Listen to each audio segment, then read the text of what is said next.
Andi menatap langit senja yang mulai meredup, semburat jingga memudar di balik bukit-bukit kecil desanya. Di sampingnya, Sari, istrinya, duduk terdiam dengan mata yang sembab.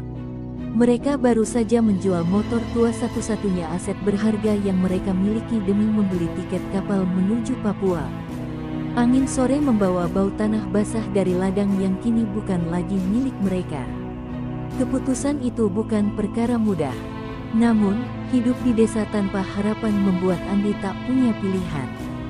Hutang menumpuk, sawah warisan orang tua digadaikan, dan upah serabutan yang tak seberapa membuat perut mereka lebih sering keroncongan daripada kenyang. Malam itu, mereka berangkat dari terminal kecil dengan tas lusuh berisi pakaian seadanya. Di dalam bas menuju pelabuhan, Sari terus menggenggam tangan Andi, seolah takut kehilangan. "Apa kita sanggup hidup di sana?" bisiknya. Andi tak langsung menjawab. Ia memandang keluar jendela, melihat hamparan sawah yang perlahan menghilang di telan gelap. "Kita harus, Sar. Aku nggak mau kamu terus hidup susah kayak gini," ucapnya, meski hatinya sendiri dipenuhi keraguan. Papua, baginya, adalah tanah asing. Namun, disitulah katanya ada peluang perkebunan kelapa sawit yang selalu butuh tenaga kasar. Perjalanan panjang di kapal membuat Andi sering termenung di dek, memandangi laut lepas yang seperti tak berujung. Ia mengingat kembali saat ayahnya dulu mengatakan, laki-laki sejati nggak pernah menyerah pada tanah, tapi kadang harus berani meninggalkannya demi keluarga. Kata-kata itu kini menggema di kepalanya. Di malam terakhir perjalanan, angin laut menerpa wajahnya kencang. Ia merasa kecil di tengah samudera luas, namun entah kenapa ada sebersit kekuatan yang tumbuh dari dalam sebuah tekad bahwa ia akan pulang suatu hari nanti, bukan dengan tangan kosong. Sesampainya di Papua, kesan pertama yang Andi rasakan adalah keheningan yang asing. Pepohonan tinggi membentang sejauh mata memandang, dan udara lembab menempel di kulit. Desa kecil tempat mereka mendarat tampak sederhana, dikelilingi perkebunan sawit yang luasnya seperti tak ada ujungnya. Mereka menumpang tinggal di barak buruh sementara waktu, berbagi ruangan sempit dengan keluarga lain yang juga merantau. Sari mulai membuka warung kecil dari modal sisa, sementara Andi keesokan harinya langsung melamar pekerjaan di perkebunan. Hari pertama Andi bekerja menjadi ujian mental. Matahari Papua terasa jauh lebih terik, menembus topi rumbia yang ia pakai. Parangnya yang sudah tumpul harus dipaksa menebas tandan sawit yang keras, sementara duri tajam sering kali mengenai lengannya. Rekan-rekan buruh lainnya tampak terbiasa, tapi bagi Andi, setiap ayunan parang adalah perjuangan. Pundaknya terasa berat, tangan pegal, namun bayang-bayang wajah Sari menahannya untuk tidak menyerah. Ia tahu, di setiap tandan sawit yang jatuh, ada sedikit harapan yang ia bawa pulang. Sore harinya, tubuh Andi hampir roboh saat ia kembali ke barak. Sari menyambutnya dengan air hangat dan nasi seadanya. "Capek banget, ya?" tanya Sari lembut. Andi hanya tersenyum kecut. Capeknya kayak diperas habis-habisan. "Tapi nggak apa, asal besok masih bisa kerja lagi." Malam itu, mereka makan dalam hening, hanya ditemani suara jangkrik dan sesekali lolongan anjing hutan dari kejauhan. Hari-hari berlalu dengan rutinitas yang sama, berangkat pagi buta, pulang menjelang senja, dengan tubuh penuh luka kecil dan keringat. Namun, satu hal yang Andi sadari, hutan Papua bukan hutan biasa. Ia kerap mendengar bisik-bisik buruh lain tentang makhluk-makhluk gaib penghuni hutan dan ular-ular besar yang katanya bisa menelan manusia. Awalnya, Andi menganggapnya cuma bualan. Tapi, ada momen-momen di mana ia merasakan hawa dingin mendadak saat melewati bagian hutan yang lebih lebat, seolah ada mata yang mengawasinya. Suatu malam, saat Andi berbaring di barak sambil memijat kakinya yang pegal, Sari berkata, "Aku dengar tadi di warung, ada buruh yang hilang minggu lalu. Katanya waktu panen, dia masuk hutan terlalu dalam." Andi terdiam. Ia ingat jalan setapak kecil yang pernah ia lewati hari itu, tertutup semak, sepi, dan dingin. Tapi ia menepis rasa takutnya. Mungkin dia nyasar. Jangan dengerin gosip, Sar. Meski bibirnya berkata begitu, hati kecilnya mulai bertanya-tanya. Di tanah asing ini, apakah ia sedang melawan nasib, atau malah menantang bahaya yang lebih besar? Matahari baru saja merangkak naik ketika Andi mengayunkan parangnya untuk pertama kali hari itu. Embun pagi masih menempel di pucuk daun sawit, tapi udara sudah terasa lembab dan berat. Setiap langkahnya menyusuri lorong sempit di antara pohon-pohon sawit seperti melangkah di medan tempur duri tajam mengintai dari setiap sisi, dan tanah berlumpur membuat kaki seolah menancap kuat di dalamnya. Parang di tangan Andi mulai kehilangan ketajamannya, tapi dia terus mengayun, menebas pelepah dan melepaskan tandan sawit yang beratnya bisa mencapai puluhan kilo. Setiap tandan yang jatuh ke tanah terdengar seperti pukulan keras pada dirinya sendiri, keras, berat, tapi penuh harapan. "Pelan aja, Bang. Jangan buru-buru, nanti bisa luka," seru Jeffrey, salah satu buruh senior yang sejak hari pertama mengajarinya seluk-beluk perkebunan. Andi tersenyum samar, meski tangannya mulai bergetar karena lelah. "Kalau pelan, nggak cukup buat makan, Jeff," jawabnya sambil menarik napas dalam-dalam. Keringat mengucur deras dari pelipisnya, bercampur debu dan sisa getah sawit yang lengket. Setiap tandan yang berhasil dipotong berarti sedikit uang tambahan untuk esok hari. Ia tidak punya ruang untuk lambat, apalagi menyerah. Siang hari di perkebunan adalah neraka kecil. Di bawah terik matahari Papua yang tak kenal ampun, Andi merasakan panas seperti membakar kulitnya. Topi rumbia yang ia pakai basah oleh keringat, dan kaosnya menempel erat di punggung. Saat ia hendak menarik tandan sawit ke tepi jalan setapak, seutas duri panjang menancap di betisnya. Rasa perih itu seperti cambuk yang menyadarkannya bahwa di sini, alam tak peduli seberapa keras manusia berjuang. Ia terduduk sejenak, menahan sakit sambil memandang lebatnya pepohonan sawit di sekelilingnya. Hutan di kejauhan tampak seperti tembok hijau gelap, berdiri kokoh dan misterius, seolah menyimpan rahasia yang tak boleh diganggu. Saat senja mulai turun, Andi dan para buruh lainnya berkumpul di tepi perkebunan, menunggu truk pengangkut tandan. Obrolan ringan mengisi jeda waktu, tapi cerita tentang mitos lokal mulai muncul. "Hati-hati kalau kerja di blok sebelah timur," kata Jeffrey tiba-tiba, suaranya merendah. "Dulu ada buruh yang hilang di sana. Katanya dimakan ular hutan." Para buruh tertawa kecil, tapi ada nada ketakutan terselip di antara canda mereka. Andi hanya mendengarkan sambil tersenyum kecut. Ia sudah sering mendengar cerita serupa di desanya dulu, tapi di Papua, semuanya terasa lebih nyata. Alam di sini seperti punya nyawa, dan batas antara mitos dan kenyataan terasa kabur. Malam itu, di barak yang sempit, Andi meringis saat Sari membersihkan luka di betisnya. "Lain kali hati-hati, dong," omel Sari pelan, meski sorot matanya lebih banyak memancarkan cemas ketimbang marah. Andi mengangguk, menahan perih dari kain lap yang menyentuh luka. "Aku harus kerja lebih keras, Sar. Aku nggak mau kita terus hidup kayak gini," gumamnya. Sari terdiam sejenak sebelum akhirnya berkata, "Aku nggak butuh kaya, Andi. Aku cuma butuh kamu pulang selamat setiap hari." Kalimat itu menamparkan batin Andi lebih keras dari duri sawit manapun. Hari-hari berikutnya tak banyak berubah, hanya rasa lelah yang semakin menumpuk. Tapi ada sesuatu yang mulai.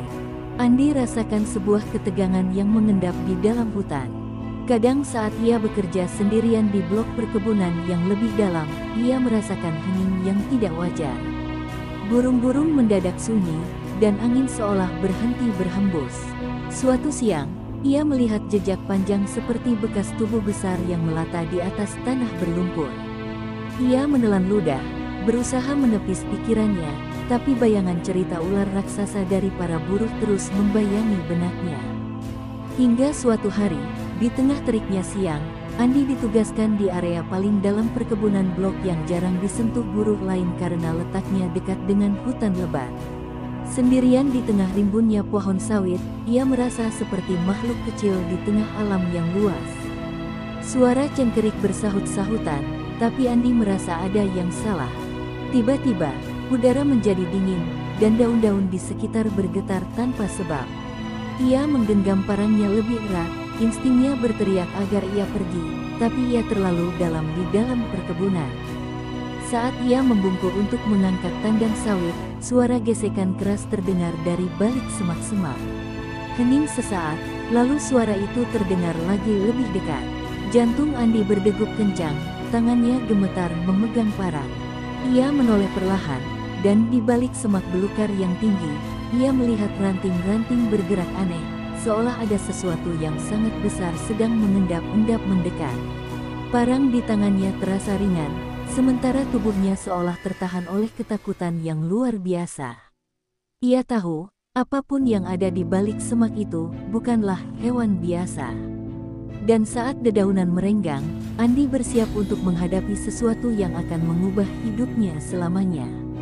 Andi berdiri terpaku, napasnya memburu, sementara semak-semak di hadapannya bergetar hebat.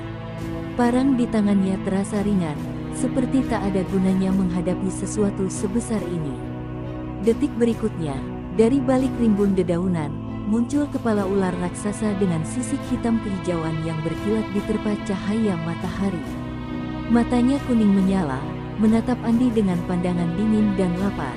Ular itu mengangkat sebagian tubuhnya, menampakkan leher tebal yang kuat, lalu mendesis pelan. Suara yang menggema di antara pohon sawit, membuat bulu kuduk Andi berdiri. Andi mundur perlahan, tapi tanah di bawah kakinya berlumpur, membuatnya terpeleset dan jatuh terduduk. Dalam sekejap, tubuh ular sepanjang belasan meter itu melesat cepat dan melilit tubuhnya. Lilitan kuatnya meremukkan udara dari paru-parunya, membuat Andi terengah, tangannya menggapai-gapai udara kosong. Parangnya terlempar beberapa meter jauhnya, tenggelam dalam lumpur. Lilitan ular semakin kencang, tulang rusuknya terasa seperti retak satu persatu. Dalam benaknya, wajah Sari terbayang jelas. Ia tak bisa mati di sini, tidak sekarang. Lalu, dengan gerakan brutal, kepala ular itu menganga lebar dan menelan bagian kaki Andi terlebih dahulu. Gelap, pengap, dan bau amis memenuhi inderanya saat ia terseret masuk ke dalam kerongkongan ular. Ia meronta sekuat tenaga, tapi tubuhnya terperangkap dalam dinding otot yang terus mendorongnya masuk lebih dalam. Dalam kekalutan itu, jarinya menyentuh sesuatu pegangan parang yang tadi terlempar. Dengan sisa tenaga, Andi meraih parang itu dan mulai menebaskannya ke dinding kerongkongan ular. Tebasan pertama hanya membuat percikan darah, tapi Andi terus mengayun, meski pandangannya mulai mengabur karena sesak. Ia menebas membabi buta, hingga akhirnya terdengar suara sobekan besar. Cahaya masuk melalui robekan daging, dan Andi menghentak keluar, tubuhnya berlumuran lendir dan darah. Ia jatuh tergolek di tanah, tepat saat ular itu menggelepar hebat dalam kematian. Napasnya tersengal, seluruh tubuhnya gemetar hebat, tapi ia hidup melawan maut dengan kekuatan yang bahkan ia tak tahu ia miliki.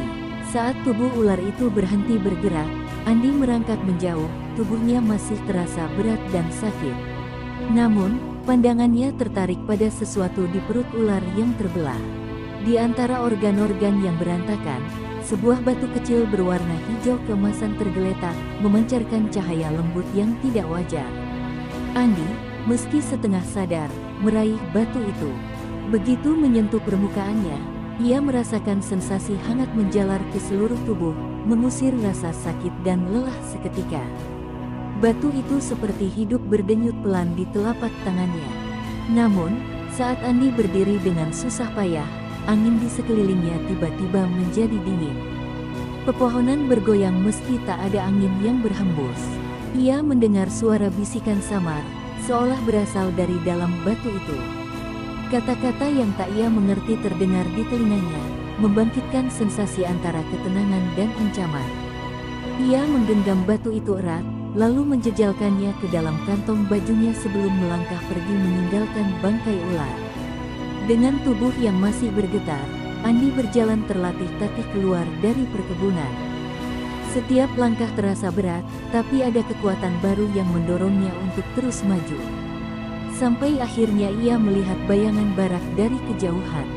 Begitu tiba di depan barak, Sari berlari menghampirinya, wajahnya pucat karena cemas. "Andi, kamu kenapa? Badanmu penuh darah," teriaknya. Andi tidak menjawab, ia hanya memeluk Sari erat, seolah takut kehilangan momen itu. Dalam pelukannya, ia tahu hidupnya baru saja berubah selamanya, dan perubahan itu baru saja dimulai. Namun, ia tak menyadari, batu mustika di saku bajunya mulai berdenyut lebih cepat, seakan menandakan sesuatu yang lebih besar akan datang. Sesuatu yang tak sekadar mengubah hidupnya, tapi juga nasib yang jauh lebih besar dari dirinya sendiri. Malam itu, hujan deras mengguyur atap barak, menimbulkan suara berisik yang bercampur dengan desau angin hutan. Sari duduk di samping Andi yang berbaring di tikar lusuh, tubuhnya masih lemas setelah kejadian siang tadi. Ia membersihkan luka-luka di lengan dan dada Andi dengan kain basah, sementara lelaki itu terdiam, tatapannya kosong menembus langit-langit kayu barat. Parang yang telah menyelamatkannya tergeletak di sudut ruangan, masih berlumuran darah kering. Tapi bukan luka fisik yang menguasai pikirannya saat ini, melainkan batu kecil berwarna hijau keemasan yang tergeletak di sampingnya, memancarkan cahaya samar dalam gelap. "Apa itu, Andi?" tanya Sari, suaranya gemetar antara penasaran dan takut. Andi menatap batu itu sejenak sebelum menjawab, "Aku nemu ini di dalam tubuh ular tadi."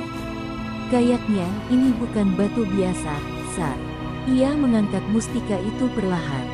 Begitu disentuh, batu itu kembali berdenyut hangat, seolah hidup. Sari mundur sedikit, matanya membelalak. "Andi, ini kayak batu bertuah," bisiknya, tapi ada ketakutan dalam nada suaranya. Andi mengangguk pelan. Ia juga merasakan hal yang sama, ada sesuatu yang luar biasa dalam batu itu. Sesuatu yang bisa jadi berkah atau bencana. Pagi harinya, tubuh Andi terasa lebih ringan. Luka-lukanya mulai mengering lebih cepat dari biasanya, dan pegal yang biasa ia rasakan setelah seharian bekerja seolah lenyap. Ia meremas tangannya, merasakan kekuatan baru yang mengalir dalam tubuhnya. Saat mengambil segelas air, ia tak sengaja memecahkan gelas itu hanya dengan sedikit tekanan. "Apa yang terjadi sama aku?" gumamnya, menatap telapak tangannya yang gemetar. Batu mustika di kantongnya terasa bergetar pelan, seolah merespon emosinya. Sari, yang melihat kejadian itu, hanya bisa menatap Andi dengan campuran kagum dan cemas. Hari-hari berikutnya, perubahan dalam diri Andi makin jelas. Ia mampu memanen lebih banyak tandan sawit dalam waktu singkat, seolah tenaganya tak ada habisnya. Teman-teman buruh mulai memperhatikan kemampuannya yang tiba-tiba melampaui batas manusia biasa. Jeffrey, yang dulu sering mengajarinya, kini malah tertinggal jauh saat bekerja. "Bro, lu minum jamu apaan sih? Tenaga lu kayak nggak habis-habis," seloroh Jeffrey suatu siang, setengah bercanda tapi penuh rasa heran. Andi hanya tersenyum samar, menyembunyikan kebenaran tentang mustika itu. Namun, perubahan itu tak sepenuhnya membawa ketenangan. Di malam-malam tertentu, Andi mulai bermimpi aneh. Ia melihat bayangan ular raksasa melingkar di sekeliling tubuhnya, mata kuningnya menatap tajam seolah mengawasinya dari dunia lain. Dalam mimpinya, ular itu berbisik dalam bahasa yang tak ia mengerti, tapi maknanya terasa menekan seolah batu mustika itu adalah warisan dari kekuatan kuno yang menuntut sesuatu darinya. Setiap kali Andi terbangun, keringat dingin membasahi tubuhnya, sementara batu mustika di saku celananya terasa semakin berat, seakan menyerap energinya. Puncaknya terjadi saat ia sedang bekerja sendirian di blok perkebunan yang sama tempat ia bertarung melawan ular dulu. Saat Andi mengayunkan parang untuk menebas pelepah sawit, tiba-tiba terdengar suara gemuruh dari dalam hutan. Pepohonan bergoyang hebat, seolah ada sesuatu yang besar sedang bergerak mendekat. Andi menggenggam batu mustika di kantongnya, dan untuk pertama kalinya, ia merasakan hubungan langsung dengan alam di sekitarnya. Ia bisa mendengar detak jantung hutan, merasakan kehadiran makhluk-makhluk yang tersembunyi di balik pepohonan. Tiba-tiba, seekor babi hutan besar menerobos semak-semak dan berlari ke arahnya, mata merahnya liar dan marah. Namun, Andi tidak bergerak mundur. Ia menancapkan kakinya kuat-kuat ke tanah dan mengangkat parang. Saat babi itu meloncat menerjang, Andi melompat ke samping dengan kelincahan yang tak pernah ia miliki sebelumnya dan menebaskan parang ke leher hewan itu. Babi hutan roboh seketika, darah mengalir deras di atas tanah liat. Andi berdiri membisu, terengah-engah, tapi kali ini bukan karena kelelahan melainkan karena kekuatan baru yang kini benar-benar terasa mengalir di tubuhnya. Namun, di tengah kemenangan itu, perasaan aneh menyusup ke dalam hatinya. Ia sadar bahwa kekuatan yang ia dapatkan bukan cuma anugerah, ada sesuatu yang menuntut balasan. Batu mustika itu bukan sekadar pemberi kekuatan. Ia bisa merasakan tarikan halus, seolah ada sesuatu yang jauh lebih besar sedang memperhatikannya. Dan Andi tahu, sejak ia menggenggam mustika ular itu, hidupnya tak akan pernah kembali normal. Sebuah perjalanan baru telah dimulai, dan ia harus siap menghadapi konsekuensinya apapun itu. Beberapa minggu berlalu sejak Andi menemukan batu mustika itu, dan kehidupannya perlahan mulai berubah. Tubuhnya kini lebih kuat, lebih tangguh, dan hasil kerjanya di perkebunan meningkat drastis. Mandor yang dulu kerap memarahinya kini malah memberinya pujian dan bonus kecil, cukup untuk membuat Sari tersenyum lega. Namun, di balik keberhasilan itu, ada kekhawatiran yang tumbuh dalam hati Andi. Ia mulai merasakan sesuatu yang tidak wajar, sebuah beban tak terlihat yang perlahan-lahan menggerogoti dirinya dari dalam. Setiap malam, mimpi buruk semakin menjadi-jadi. Andi kembali bermimpi tentang ular raksasa, tapi kali ini bayangannya lebih nyata. Ular itu melilit tubuhnya, menekan hingga ia nyaris kehabisan napas. Dalam mimpi itu, suara lirih terdengar di telinganya, kekuatan membawa harga, balasannya harus dibayar. Andi terbangun dengan tubuh penuh keringat dingin. Batu mustika di kantong celananya terasa panas, seolah memperingatkannya tentang sesuatu yang lebih gelap di balik kekuatan yang ia miliki. Hari berikutnya, Andi mulai menyadari ada hal aneh yang terjadi di sekitarnya. Beberapa buruh lain mengalami kecelakaan aneh di kebun pohon sawit roboh menimpa salah satu buruh, dan yang lain digigit ular berbisa. Semua kejadian itu terjadi di dekat lokasi tempat Andi bekerja. Rasa bersalah menyelinap dalam pikirannya, membuatnya bertanya-tanya apakah ini ada hubungannya dengan batu mustika itu. Sari pun mulai merasa ada yang tidak beres. Andi, sejak kamu bawa batu itu, banyak hal buruk terjadi. Aku takut ini bukan cuma soal keberuntungan, ucapnya dengan nada cemas. Tapi Andi, dengan tekad untuk memperbaiki nasib keluarganya, menepis kekhawatiran itu. Ia berusaha meyakinkan dirinya bahwa kekuatan ini adalah berkah, bukan kutukan. Namun, malam berikutnya, mimpi buruk kembali menghantuinya. Kali ini, ular dalam mimpinya tak hanya melilit dirinya, tapi juga melingkar erat di tubuh Sari. Andi berteriak, mencoba melepaskan lilitan itu, tapi sia-sia. Ia terbangun dengan napas terengah-engah, dan untuk pertama kalinya, ia benar-benar takut kehilangan segalanya. Keesokan paginya, Andi memutuskan untuk mencari tahu lebih jauh tentang batu mustika itu. Ia pergi ke sebuah kampung tua di pinggiran perkebunan, tempat tinggal seorang tetua adat bernama Pak Doro, yang dikenal memiliki pengetahuan tentang hal-hal gaib. Saat Andi menunjukkan batu mustika itu, wajah Pak Doro berubah pucat. Ini bukan batu biasa, nak. Ini mustika ular penjaga hutan. Batu ini membawa kekuatan besar, tapi juga membawa kutukan. Siapapun yang memilikinya akan menjadi bagian dari siklus alam, dan itu berarti akan ada harga yang harus dibayar. Andi menelan ludah keras-keras. Harga apa, Pak? Tanyanya lirih. Pak Doro menghela napas panjang. Hutan tak memberi kekuatan secara cuma-cuma. Batu ini mengambil energi dari pemiliknya, atau orang-orang terdekatnya. Kalau kau terus memakainya, akan ada yang hilang darimu. Entah kekuatanmu sendiri, atau Pak Doro terdiam sejenak, orang yang paling kau cintai. Kata-kata itu menggema di kepala Andi, membuatnya merasakan guncangan hebat di dalam hatinya. Dalam perjalanan pulang, Andi menggenggam batu mustika itu erat-erat. Kini ia benar-benar sadar bahwa kekuatan yang ia dapatkan bukanlah berkah semata, tapi sebuah pedang bermata dua. Ia harus membuat pilihan terus menggunakan kekuatan ini untuk memperbaiki hidupnya tapi dengan risiko besar, atau meninggalkan semuanya dan kembali menjadi pria miskin tanpa daya. Sementara angin hutan berdesir pelan, Andi tahu waktunya untuk memilih semakin menipis. Dan pilihan apapun yang ia ambil, hidupnya tak akan pernah sama lagi. Sejak pertemuannya dengan Pak Doro, hati Andi diliputi kegelisahan. Setiap kali ia menggenggam batu mustika itu, ia merasakan kekuatan luar biasa yang mengalir dalam tubuhnya, tapi kini ada beban berat yang tak bisa ia abaikan. Di satu sisi, hidupnya jauh lebih baik. Ia mampu mengumpulkan uang lebih banyak, bahkan berencana memindahkan Sari dari barak reyot itu ke tempat tinggal yang lebih layak. Namun, setiap keberhasilan terasa getir.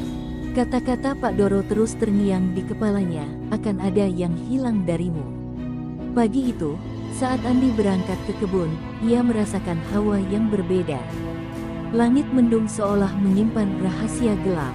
Ia berjalan melewati blok perkebunan tempat insiden ular raksasa dulu terjadi, dan entah mengapa, bulu kuduknya meremang. Di tengah jalan, ia menemukan seekor burung gagak mati tergeletak di tanah, bulu hitamnya basah terkena embun pagi. Andi mengernyit. Di desa, burung gagak mati adalah pertanda buruk. Ia menelan ludah dan melanjutkan perjalanan, tapi firasatnya semakin buruk. Saat Andi sedang sibuk menebas pelepah sawit, angin tiba-tiba berhembus kencang, membuat dedaunan bergoyang liar. Dari kejauhan, suara Sari terdengar samar memanggil namanya. Nadanya panik. Andi sontak menjatuhkan parangnya dan berlari secepat mungkin menuju barat. Dadanya berdebar hebat, firasat buruk kini berubah menjadi ketakutan. Nyata, sesampainya di sana, ia menemukan Sari terduduk di tanah, wajahnya pucat pasi. Di sampingnya, seekor ular kecil melata menjauh, meninggalkan jejak basah di tanah. Andi, aku hampir digigit, suara Sari bergetar. Ia menunjukkan pergelangan tangannya yang lecet akibat terjatuh. Andi berjongkok dan memeluk istrinya erat, hatinya mencelos. Ia sadar ini bukan kebetulan. Batu mustika itu mulai menuntut bayarannya dimulai dari orang yang paling ia cintai. Ia menggenggam saku celananya, merasakan mustika itu berdenyut pelan, seolah sedang mengamati reaksinya. Dadanya sesak, antara amarah dan rasa bersalah bercampur menjadi satu. Malam itu, Andi duduk sendirian di depan barak, menatap batu mustika yang berkilau samar di telapak tangannya.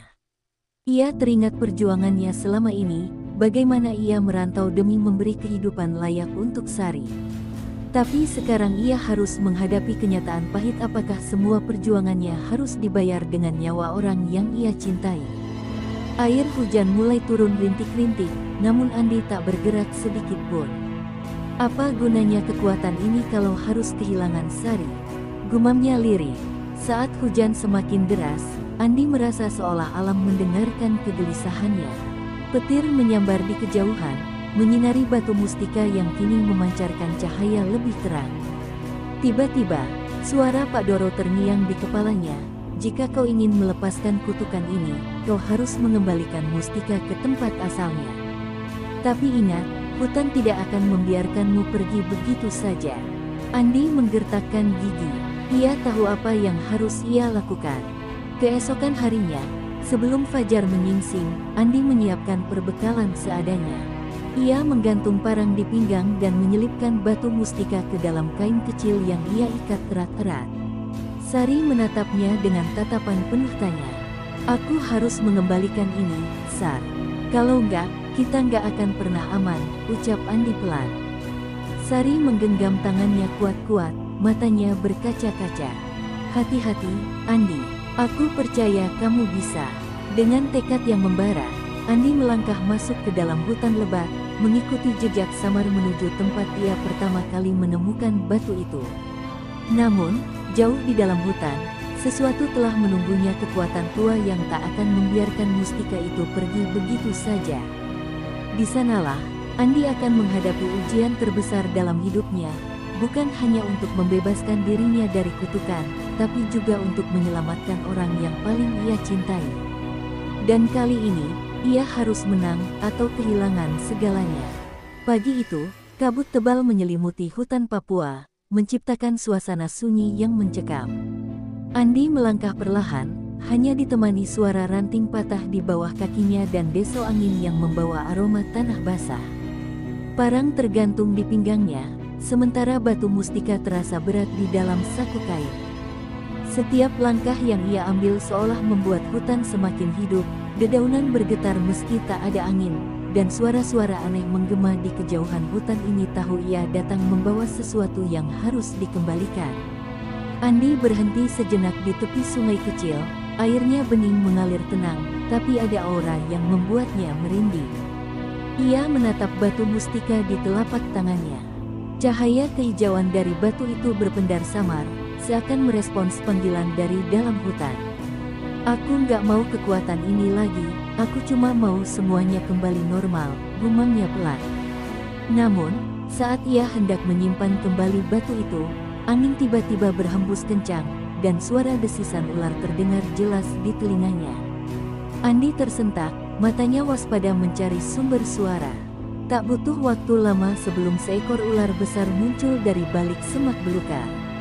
Sisiknya hitam kehijauan, matanya berkilau seperti bara api, dan tubuhnya melata pelan, melingkari Andi seolah menilai siapa yang ada di hadapannya.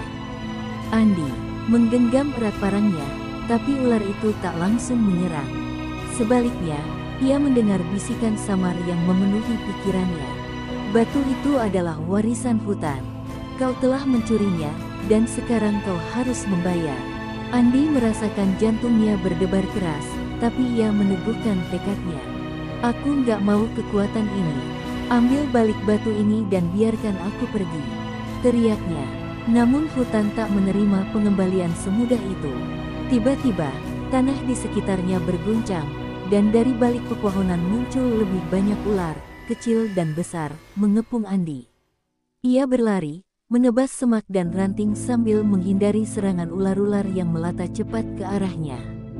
Nafasnya memburu, peluh membasahi tubuhnya meski udara dingin menusuk kulit. Dalam kekacauan itu, seekor ular besar melompat dari dahan pohon dan hampir menggigit lehernya, tapi Andi sigap menebasnya dengan parang hingga terkapar. Namun, ia tahu dirinya kehabisan waktu.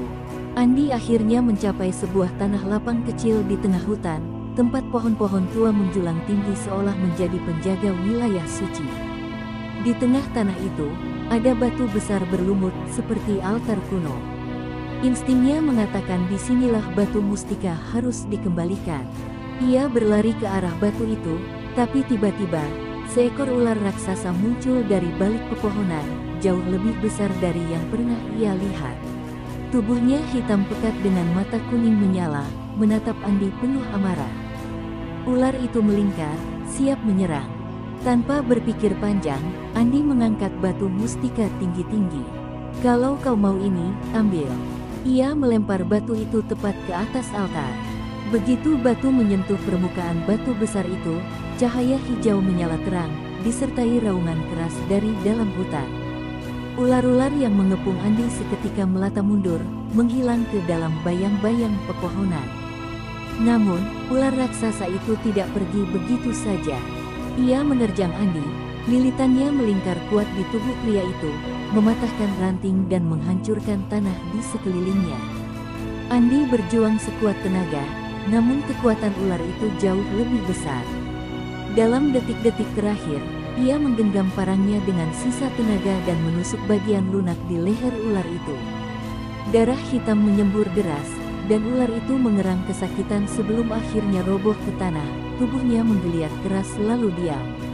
Andi terkapar, tubuhnya lemah dan napasnya tersengal, tapi ia masih hidup.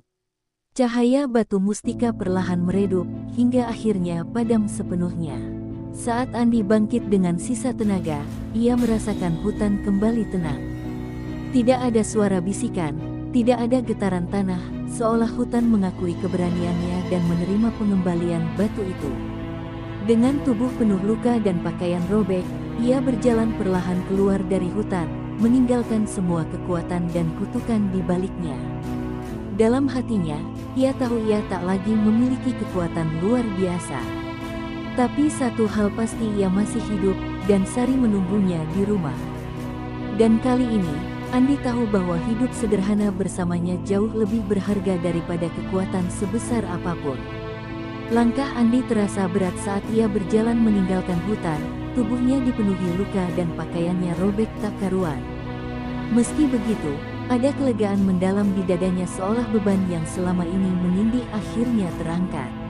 Langit di atas hutan perlahan cerah, sinar matahari menembus celah pepohonan, seakan memberi restu atas perjuangannya. Namun, rasa lega itu tak sepenuhnya menghapus ketakutannya. Ia hanya punya satu pikiran Sari. Ia harus kembali padanya, memastikan bahwa istrinya selamat dari kutukan yang hampir merenggut segalanya. Setiap langkah terasa menyakitkan, tapi Andi memaksa dirinya terus berjalan. Bekas-bekas lilitan ular di tubuhnya memar parah, dan darah mengalir dari luka-luka kecil di wajah dan lengannya. Namun, pikirannya hanya dipenuhi. Bayangan Sari menunggunya di depan barak reyot mereka. Dalam benaknya terngiang kata-kata Pak Doro, hutan itu adil, tapi tidak murah hati. Kau harus membayar dengan pengorbanan. Andi menunduk, bertanya-tanya apakah harga yang ia bayar cukup untuk menghapus kutukan yang selama ini membayangi mereka. Saat akhirnya ia mencapai tepi hutan, matahari sudah tinggi di langit. Dari kejauhan, ia melihat barak tempat tinggalnya berdiri kokoh meski tampak sepi. Andi mempercepat langkahnya, meski lututnya nyaris tak kuat menopang tubuh. Sesampainya di depan pintu barak, ia mendapati Sari duduk termenung di tangga kecil, wajahnya muram dan mata sembab. Saat ia melihat Andi muncul dalam kondisi penuh luka, Sari terperanjat dan segera berlari menghampirinya. "Andi, ya Tuhan, kamu kenapa?" serunya panik. Andi tersenyum samar meski tubuhnya gemetar. "Aku pulang, Sar. Aku berhasil," gumamnya pelan sebelum tubuhnya ambruk dalam pelukan Sari. Istrinya berteriak panik, tapi segera menarik Andi masuk ke dalam barak, membersihkan luka-lukanya sebisanya dengan air hangat dan kain bersih. Tangannya bergetar saat membasuh darah di wajah suaminya. "Kamu bodoh, tapi aku bersyukur kamu masih hidup," bisiknya dengan air mata yang mengalir deras. Andi hanya tersenyum samar, rasa lega perlahan menggantikan rasa sakit yang ia rasakan. Hari-hari berikutnya menjadi masa pemulihan bagi Andi. Luka-lukanya perlahan sembuh, tapi ada sesuatu yang berubah dalam dirinya. Ia tak lagi merasakan kekuatan luar biasa dari batu mustika itu. Kini ia hanyalah seorang buruh biasa, tanpa kekuatan gaib, tanpa anugerah yang berat untuk dipikul. Namun, anehnya, Andi merasa lebih bebas dari sebelumnya. Ia sadar bahwa kekuatan sejati bukan berasal dari batu mustika, tapi dari keteguhan hatinya untuk melindungi orang yang ia cintai.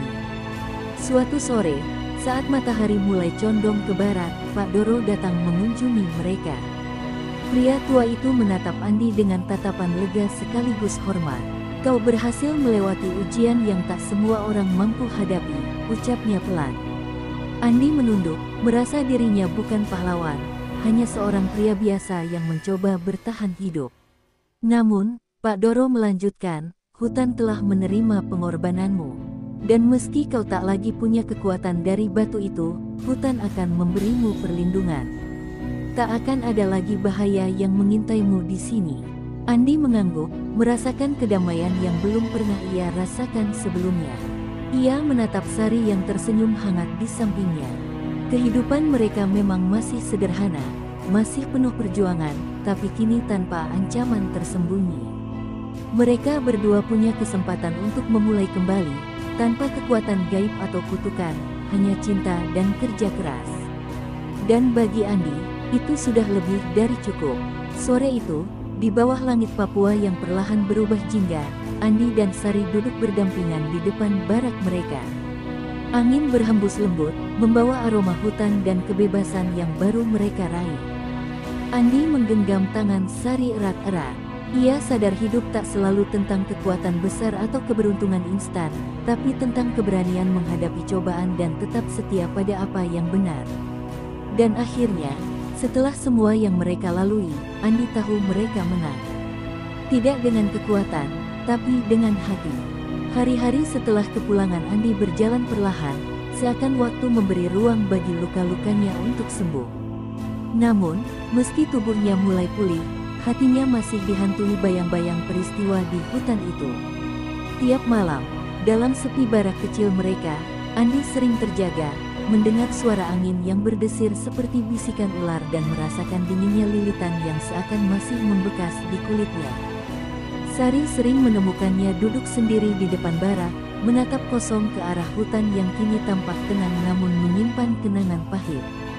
Sari mencoba mengisi kekosongan itu dengan cinta dan perhatian. Ia memasak makanan favorit Andi, menenun tikar baru, dan membersihkan barak hingga bersih mengkilap. Namun ia tahu, ada luka batin dalam diri suaminya yang tak semudah itu sembuh. "Andi, kamu udah enggak sendiri. Aku di sini," katanya suatu malam saat menemukan Andi terjaga lagi. Pria itu hanya tersenyum tipis, memaksakan ketenangan. "Aku tahu, Sar, tapi ada hal-hal yang gak bisa aku lupain begitu aja." Di tengah kegelisahan itu, sebuah kabar mengejutkan datang dari perkebunan. Mandor kebun memberitahu bahwa Andi diangkat menjadi kepala kelompok buruh. Meski terkejut, Andi menerimanya dengan tenang. Mungkin ini cara semesta membalas perjuangannya bukan dengan kekayaan instan atau kekuatan gaib, tapi melalui kerja keras yang nyata. Namun jabatan baru ini membawa tanggung jawab lebih besar. Ia harus memimpin para buruh lain, menjaga keselamatan mereka, dan memastikan hasil panen tetap stabil. Perubahan itu membawa angin segar dalam hidup Andi dan Sari. Penghasilan mereka meningkat, cukup untuk memperbaiki barak dan bahkan menyisihkan tabungan kecil. Namun, kehidupan sederhana itu masih diwarnai rasa waspada yang tak pernah hilang sepenuhnya. Setiap kali Andi memasuki hutan untuk memeriksa lahan, ia tak bisa mengabaikan perasaan seolah ada yang mengawasinya. Bayangan ular raksasa itu terlalu dalam terukir dalam ingatannya. Suatu pagi, saat berjalan sendirian di kebun, Andi menemukan jejak sisik besar di tanah berlumpur. Ia berhenti sejenak, napasnya tercekat. Meski batu mustika sudah dikembalikan dan kutukan terputus, alam Papua masih menyimpan kekuatannya sendiri. Namun kali ini, Andi tak lari atau panik. Ia mengamati jejak itu sebentar, lalu melanjutkan langkahnya. Ia mengerti satu hal, kekuatan alam tak bisa dikendalikan, tapi bisa dihormati. Dan selama ia menjaga harmoni dengan hutan, ia dan Sari akan tetap aman. Malamnya, saat mereka duduk bersama menikmati secangkir kopi hangat, Sari menatap Andi dengan pandangan lembut. "Kamu udah jauh lebih kuat sekarang," ucapnya. Andi tersenyum samar. "Aku nggak merasa kuat, Sar. Tapi aku ngerti satu hal, hidup nggak butuh keajaiban buat bahagia. Cukup ada kamu di sini." Sari tersipu, lalu menggenggam tangan Andi erat-erat. Kebahagiaan memang sederhana, pikir mereka, meski penuh luka dan ujian. Namun, di balik ketenangan malam itu, di kedalaman hutan Papua, sesuatu masih terjaga. Di tempat altar batu tua berdiri, sisa cahaya kehijauan dari batu mustika sesekali berpendar samar, seakan menunggu saatnya kembali dipanggil. Alam Papua memang telah melepaskan Andi dari kutukan itu, tapi hutan tak pernah benar-benar melupakan siapa saja yang pernah menantang kekuatannya. Dan Andi tahu, hidup akan terus berjalan, dengan segala rahasia dan misterinya. Tapi kali ini, ia siap. Ia bukan lagi pria miskin yang melarikan diri dari takdir, tapi seorang pejuang yang memahami harga sebuah kehidupan, bahwa kekuatan terbesar tak datang dari batu mustika atau kekuatan gaib, melainkan dari hati yang berani menghadapi luka dan tetap berjalan maju. Pagi itu, hutan Papua terlihat lebih damai dari biasanya. Kabut tipis melayang di antara pepohonan tinggi, sementara sinar matahari menembus celah daun, menciptakan lukisan cahaya yang indah di tanah lembab. Andi berdiri di tepi kebun sawit, memandangi batas antara lahan perkebunan dan hutan liar yang selama ini menjadi saksi kisah hidupnya. Angin sejuk menerpa wajahnya, seolah hutan mengucapkan salam perpisahan. Ia menggenggam tangan Sari yang berdiri di sampingnya, merasakan kehangatan yang selama ini menjadi sumber kekuatannya. "Kamu yakin ini keputusan terbaik?" tanya Sari pelan, matanya menatap lekat wajah suaminya. Andi mengangguk mantap. "Aku yakin, Sar. Papua udah ngajarin aku banyak hal. Tapi, aku rasa, waktunya kita mulai lembaran baru di tempat lain."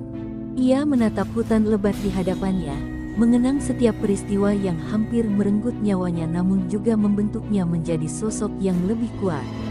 Batu mustika memang sudah ia kembalikan, tapi warisan hutan pelajaran tentang kekuatan, pengorbanan, dan keseimbangan akan selalu tinggal dalam dirinya. Keputusan Andi untuk meninggalkan Papua bukan keputusan mudah.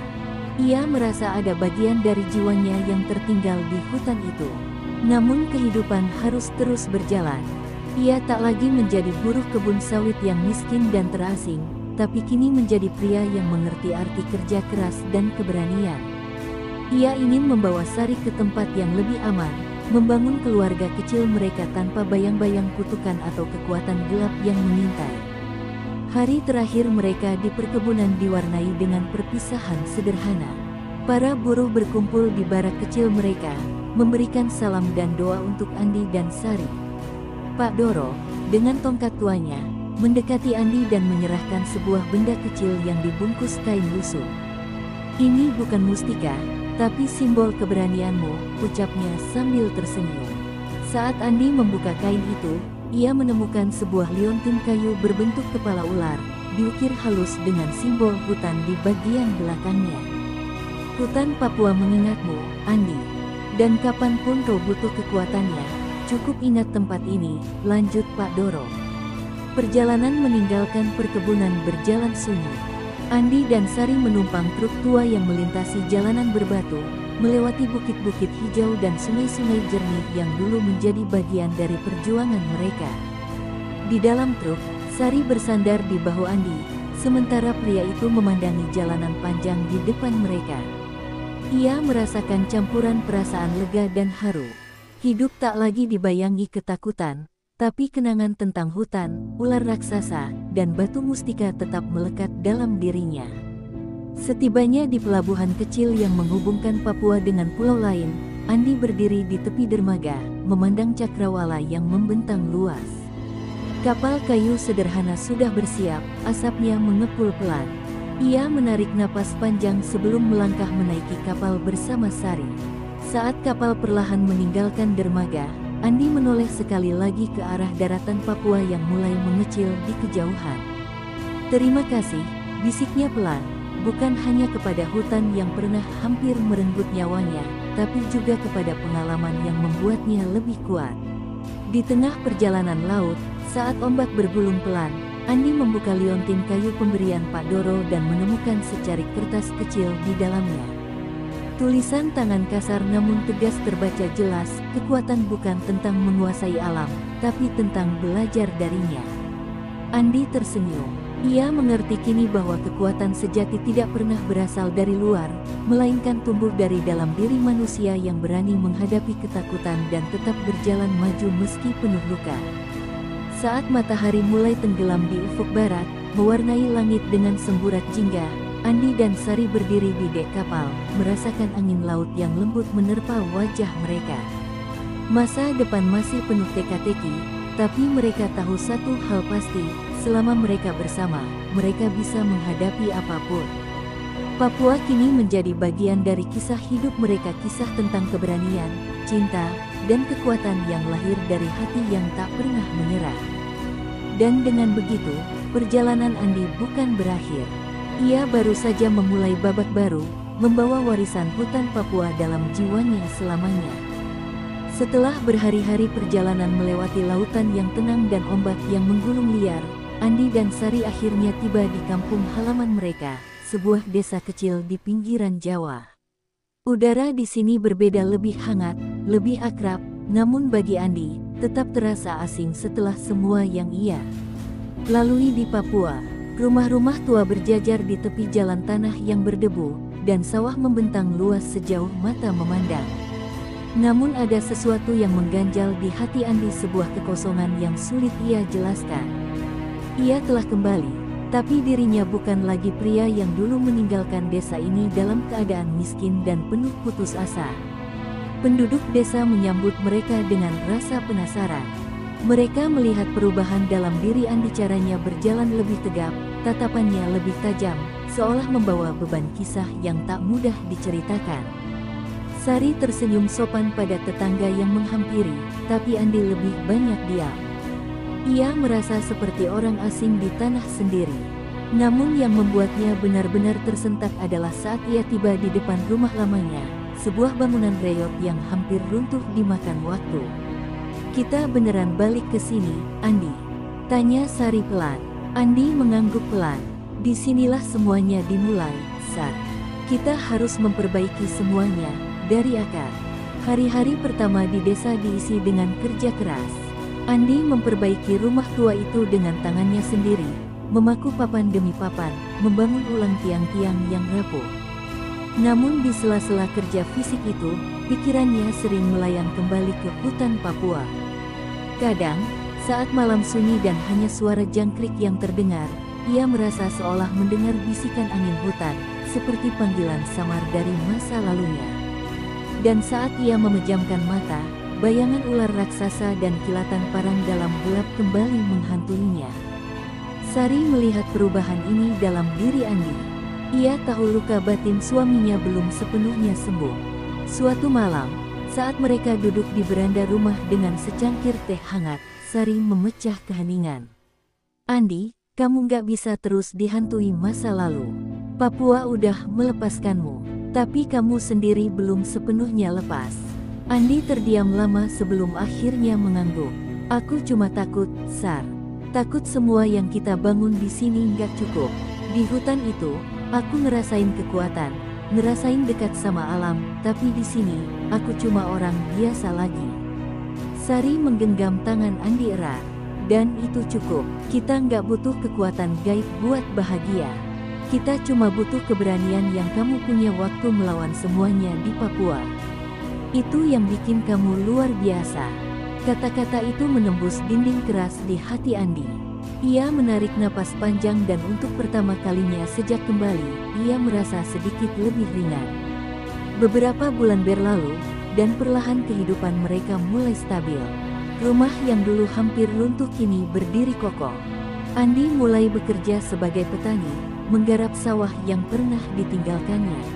Ia merasa lebih dekat dengan tanah yang dulu ia abaikan, seolah memahami arti sebenarnya dari akar dan warisan. Namun, kenangan Papua tidak benar-benar hilang. Suatu pagi, saat menggali tanah di sawah, ia menemukan seekor ular kecil melata di antara rerumputan.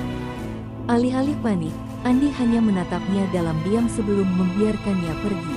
Ada kedamaian dalam momen itu, sebuah penerimaan bahwa hidup memang tentang berdamai dengan luka masa lalu.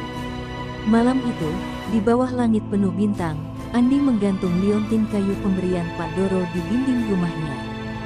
Bukan sebagai simbol kekuatan, tapi sebagai pengingat akan perjalanan yang telah membentuknya.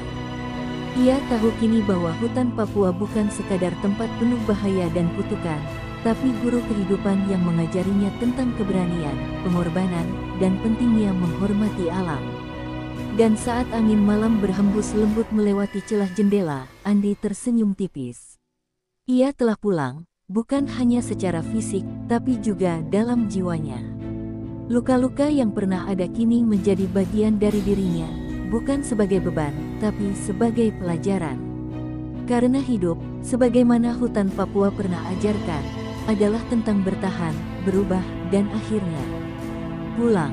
Musim hujan mulai mengguyur desa kecil tempat Andi dan Sari menetap. Hujan turun deras, membasahi atap rumah yang baru direnovasi dan mengairi sawah-sawah yang mulai menghijau. Suasana desa menjadi lebih hidup, namun di hati Andi masih tersisa riak kecil yang tak kunjung reda.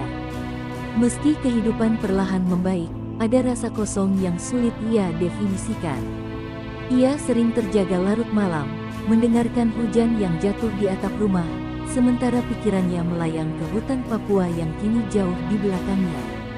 Suatu malam, Saat hujan deras mengguyur dan angin berdesir membawa aroma tanah basah, Andi bermimpi tentang hutan itu lagi. Dalam mimpinya, ia berjalan menyusuri jalur setapak di antara pepohonan lebat, suara burung hutan terdengar samar, dan di kejauhan, bayangan ular raksasa tampak menatapnya tanpa ancaman. Tapi kali ini, ular itu tak melilit atau menyerang, ia hanya diam, seolah mengawasi. Dari tubuhnya, cahaya kehijauan batu mustika berpendar lemah. Andi terbangun dengan napas memburu, keringat membasahi dahinya meski udara malam terasa dingin. Keesokan paginya, Andi tak bisa mengabaikan perasaan aneh yang tertinggal dari mimpinya. Ia berjalan ke ladang, mencoba menenggelamkan pikirannya dalam rutinitas. Namun saat mencangkul tanah, cangkulnya menghantam sesuatu keras di dalam tanah. Ia mengeruk lebih dalam dan menemukan sebuah batu aneh, permukaannya licin, dengan guratan alami yang menyerupai sisik ular. Andi menggenggam batu itu erat, merasakan sensasi dingin merambat ke telapak tangannya. Ingatannya langsung melayang ke batu mustika di hutan Papua. Apa ini? Semacam tanda. Gumamnya, matanya terpaku pada batu itu. Malam itu, ia menunjukkan batu tersebut pada Sari. Namun Sari menggeleng pelan. Mungkin ini bukan kutukan, Andi. Mungkin ini cuma pengingat, kalau pengalamanmu di Papua nggak akan pernah benar-benar hilang.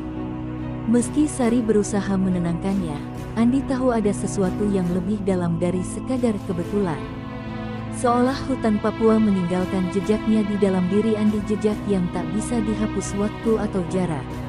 Hari-hari berikutnya, Andi mulai bermimpi lebih sering tentang hutan itu. Namun kali ini, mimpi-mimpinya bukan tentang ketakutan atau perjuangan hidup mati. Ia bermimpi menjadi bagian dari alam, melihat hutan tumbuh, hewan-hewan liar hidup berdampingan, dan kekuatan alam menjaga keseimbangan. Ia mulai memahami bahwa pengalaman di Papua bukan hanya tentang bertahan hidup dari ular raksasa atau mendapatkan mustika, tapi tentang hubungan manusia dengan alam yang lebih dalam dari yang pernah ia bayangkan. Dalam dirinya tumbuh sebuah keyakinan baru bahwa ia harus menjaga warisan hutan itu, meski kini ia jauh darinya. Andi mulai mengajarkan anak-anak desa tentang pentingnya menjaga lingkungan. Ia mengajak mereka menanam pohon di tepi sungai, membersihkan ladang tanpa membakar hutan, dan mengenalkan nilai harmoni antara manusia dan alam. Perlahan, Andi tak lagi merasa kosong. Ia menemukan makna baru dalam hidupnya, bukan sekadar bertahan, tapi memberi kembali pada tanah yang selama ini menopang kehidupannya. Suatu sore, saat matahari mulai tenggelam dan langit dilukis semburat jingga, Andi berdiri di tepi sawahnya yang kini tumbuh subur. Di tangannya, liontin kayu pemberian Pak Doro tergantung, kini tergurat lebih kusam karena waktu. Ia meremasnya lembut sambil menatap cakrawala. Hatinya kini tenang. Ia paham bahwa kisahnya di Papua mungkin telah usai, tapi warisannya tetap hidup dalam dirinya dan setiap jejak yang ia tinggalkan di tanah kelahirannya. Dan saat angin sore berhembus lembut, membawa aroma sawah dan tanah basah, Andi tahu satu hal pasti, meski perjalanan panjangnya telah membawanya jauh, jejak hutan Papua akan selalu hidup di dalam dirinya. Bukan sebagai beban, tapi sebagai kekuatan. Seorang pria yang pernah ditelan kegelapan, namun kembali sebagai cahaya bagi tanahnya sendiri. Hujan deras kembali mengguyur desa saat malam mulai menua. Kilatan petir membelah langit, sementara suara gemuruhnya mengguncang tanah. Andi terjaga dari tidurnya, matanya terbuka lebar, dadanya terasa sesak. Namun kali ini bukan mimpi tentang hutan Papua yang membangunkannya, melainkan suara samar yang seolah memanggil dari kejauhan, suara yang ia kenal, suara yang pernah ia dengar di kedalaman hutan Papua, saat hidupnya berada di ambang kematian. Ia duduk di pinggir ranjang, peluk dingin membasahi pelipisnya. Sari yang terbangun karena kegelisahan Andi menatapnya khawatir. "Andi, ada apa lagi?" tanyanya. Ia menunduk, mencoba mencari kata. Aku rasa sesuatu belum selesai, Sar." Keesokan paginya, udara desa masih basah sisa hujan semalam. Andi berjalan keluar rumah, menggenggam liontin kayu di tangannya. Ia menatap sawah yang mulai menguning siap panen, tapi pikirannya jauh melayang ke hutan Papua. Batu aneh yang dulu ia temukan di ladang kini tergantung di pinggir jendela, berkilau samar terkena cahaya pagi. Ia merasakannya lagi panggilan samar, seolah hutan Papua belum sepenuhnya melepaskannya. Aku pikir semuanya udah selesai, tapi kenapa rasanya ada yang belum tuntas? Gumamnya. Beberapa hari berlalu, namun perasaan itu semakin kuat. Setiap malam, Andi mendengar bisikan samar saat ia memejamkan mata.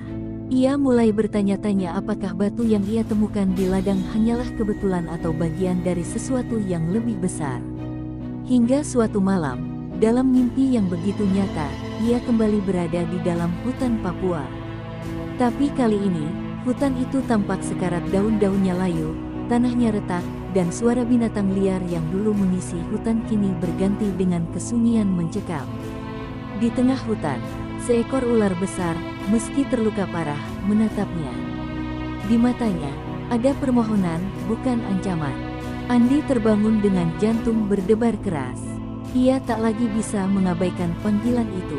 Aku harus kembali ke Papua, katanya tegas kepada Sari keesokan harinya. Sari menatapnya dalam diam, antara khawatir dan memahami. Andi, kita udah lewati semuanya. Kenapa harus balik? Andi menunduk, suaranya lirih. Karena sesuatu di sana belum selesai, Sar. Hutan itu butuh aku, atau mungkin aku butuh menuntaskan semuanya.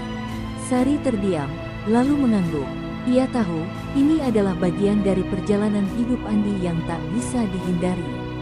Beberapa minggu kemudian, Andi menapakkan kakinya kembali di tanah Papua. Udara lembab dan aroma tanah basah langsung menyambutnya, membawa kenangan lama yang berputar dalam kepalanya. Ia menelusuri jalanan kecil menuju hutan, kali ini tanpa rasa takut, tapi dengan tekad yang kuat. Hutan yang dulu terasa hidup kini tampak muram. Pepohonan besar berdiri lesu, dan suara burung-burung hutan terdengar sayup, hampir lenyap. Andi tahu, ada sesuatu yang salah. Ia berjalan lebih dalam, mengikuti insting yang membawanya ke tempat pertemuan pertamanya dengan ular raksasa itu. Saat malam mulai turun dan kabut tipis melingkupi hutan, Andi tiba di sebuah cekungan